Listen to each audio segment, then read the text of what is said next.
మాలా సుధా కుంభ విబోధముద్రా విద్యా విరాజత్కరవరిజాతాం అపార కారుణ్య సుధాంబురాశిం శ్రీ శారదాంబాం ప్రణతోస్మి నిత్యం.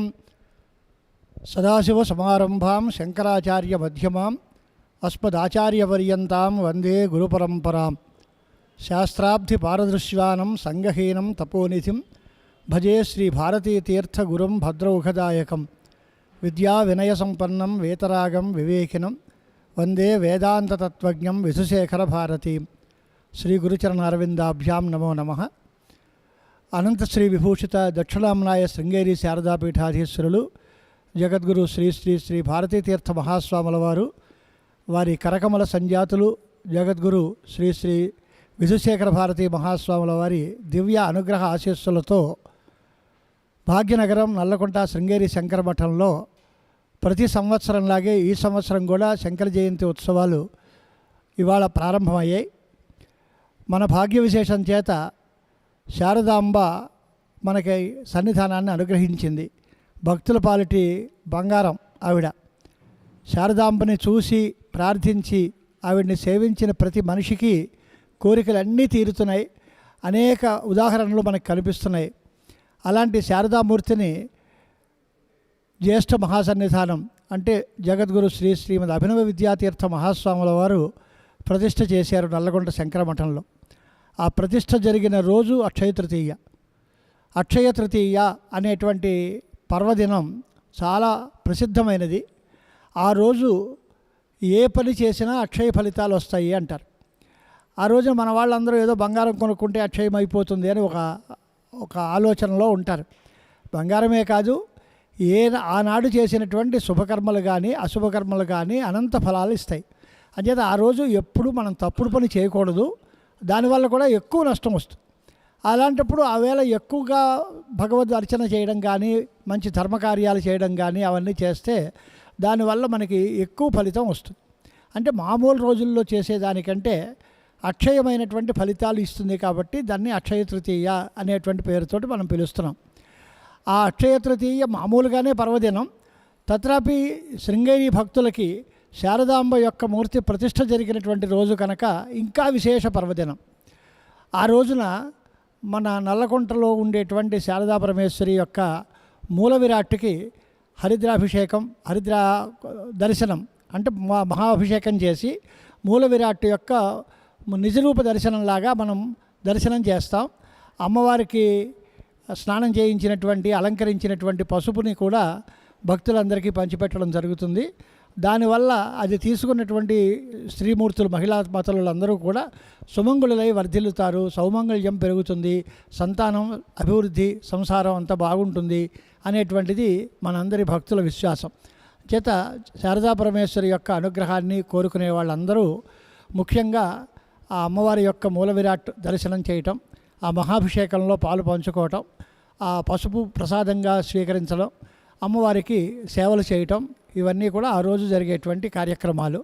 దాంతోపాటుగా అభిషేకాలు వైదిక పండితులందరూ కూడా ఏకాదశ రుద్రాభిషేకం అంటాము, అలాగే అభిషేకం చేయటం, అమ్మవారికి శ్రీ సూక్తము మొదలైనటువంటి మంత్రాలతో, దుర్గా సూక్తం, శ్రీ సూక్తం మొదలైనటువంటి మంత్రాలతో కూడా అర్చన జరుగుతుంది.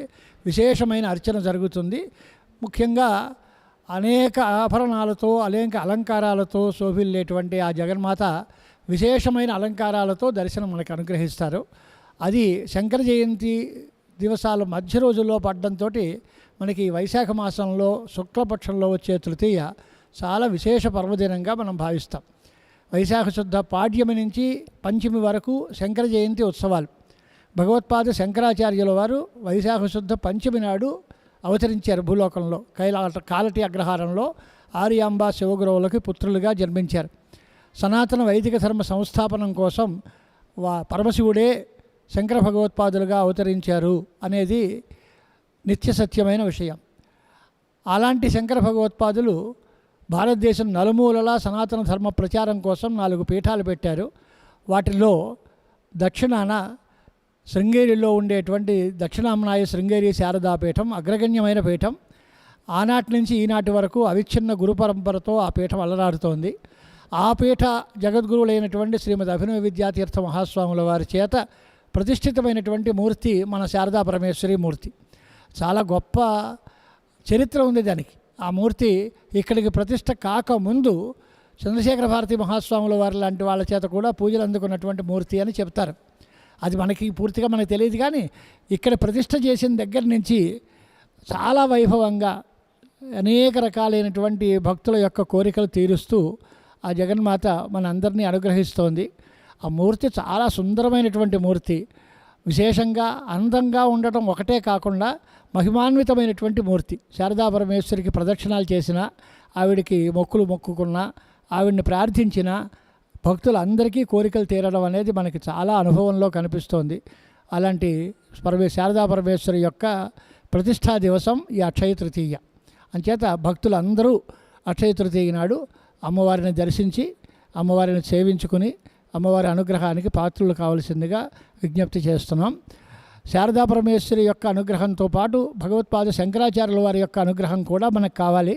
అంచేత శంకర జయంతి నాడు, వైశాఖ శుద్ధ పంచమి నాడు శంకర జయంతి సందర్భంగా ఆదిశంకర భగవత్పాదాచార్యుల వారి యొక్క జన్మదినోత్సవ పురస్కరించుకొని ఆ ఉత్సవాల్లో కూడా భక్తులందరూ పాలు పంచుకోవాలని విజ్ఞప్తి చేస్తున్నాం.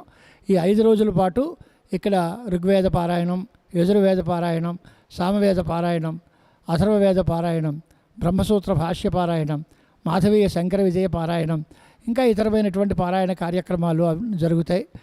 ప్రతిరోజు ఏకాదశి వార రుద్రాభిషేకాలు జరుగుతాయి. చివరిలో స్వామివారికి విశేషమైనటువంటి ఉత్సవాలు జరుగుతాయి. సాంస్కృతిక కార్యక్రమాలు కూడా సందర్భాన్ని అనుసరించి సంగీతం వచ్చిన వాళ్ళు సంగీతంతో సేవించుకుంటారు. అలాగే వేద పండితులు వచ్చి వేద ధ్వనిని వారికి వినిపించి తమ విద్యకి సార్థక్యాన్ని సంపాదించుకుంటారు. ఇలాగా అనేక రకాలుగా శారదా పరమేశ్వరి శంకర భగవత్పాదాచార్యుల వారి యొక్క పూజ చేసుకునేటువంటి గొప్ప పుణ్యదినం వైశాఖ మాసం. వైశాఖ మాసానికి మాధవ మాసం అని పేరు. మన సంప్రదాయంలో విష్ణుమూర్తికి శివునికి ఏ భేదం లేదు. మనం పూజ చేసే మూర్తి శివుడన్నా, ఆయన విష్ణువు అన్నా మనకి అభ్యంతరం లేదు, శివుడన్నా అభ్యంతరం లేదు. విష్ణువుకి పూజ చేసినా శివుడికే చెందుతుంది, శివునికి పూజించినా విష్ణువుకే చెందుతుంది. సర్వదేవ నమస్కార కేశవం ప్రతి గచ్చతి అని ఒకే చైతన్యం, పరమాత్మతత్వం ఒకటే. అది భక్తుల యొక్క వాళ్ళ అధికార తారతమ్యాన్ని బట్టి వారికి ఏ దేవత ఇష్టమవుతుందో ఆ దేవతని పూజించడం అనేటువంటిది మంచిది అనేటువంటిది, అందరి దేవతలని పూజించడం ఒకే ఫలితాన్ని ఇస్తుంది అనేది భగవత్పాద శంకరాచార్యుల వారి యొక్క సిద్ధాంతం. అంచేత మనకి విష్ణు ద్వేషం కానీ అలాగే ఇతర దేవతా ద్వేషం కానీ లేదు. పంచాయతన పూజా పద్ధతిలో మనం పూజలు జరుపుకుంటూ ఉంటాం. అలాంటి భగవత్పాద శంకరాచార్యుల వారు సనాతన వైదిక ధర్మ ప్రతిష్ఠ చేసి ప్రచారం చేసినటువంటి పుణ్యపురుషులు అయిన అటువంటి జగద్గురువులు, అలాంటి మనిషి జగద్గురువులకి అలాంటి శంకరాచార్యుల వారికి సాటి అయినటువంటి వాళ్ళు మరొకరు కనిపించరు.